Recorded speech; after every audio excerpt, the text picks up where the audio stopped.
38 araw bago ang eleksyon 2025, kapakanan ng mga Pilipino ang binigyang diin ng mga kandidato sa pagkasenador sa kanilang kampanya. Ating saksihan.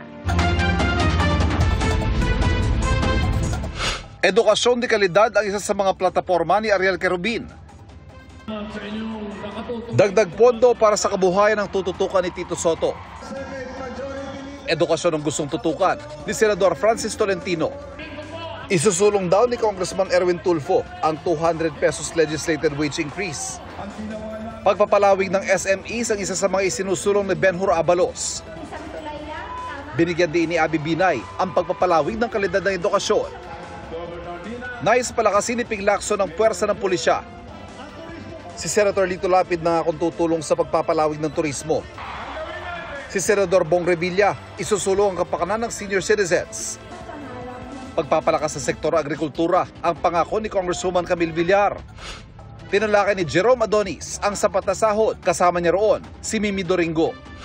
Maayos sa edukasyon at siguradong trabaho ang tututukan ni Bam Aquino. Nakipag-usap si Roberto Balyon sa mga magsasaka kasama niya, si Leode de Guzman, pati na rin si Luke Espiritu. Karapatan ng mga motorista ang isusulong ni Congressman Bonifacio Busita. Tututukan ni Representative Arlene Brosas ang pagpapababa ng presyo ng mga bilihin.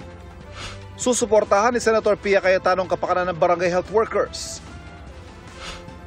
Nag-ikot si David De Angelo sa Camarin, Caloocan. Mas mabilis sa pagkamit ng hustisya ang ipaglalaban ni Attorney Angelo de Alban.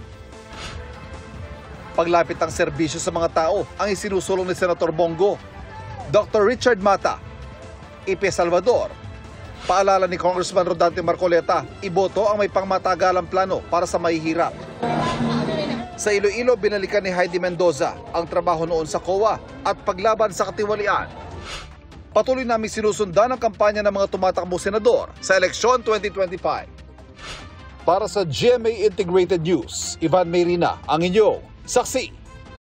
Mga kapuso, maging una sa saksi. Mag-subscribe sa GMA Integrated News sa YouTube para sa iba't ibang balita.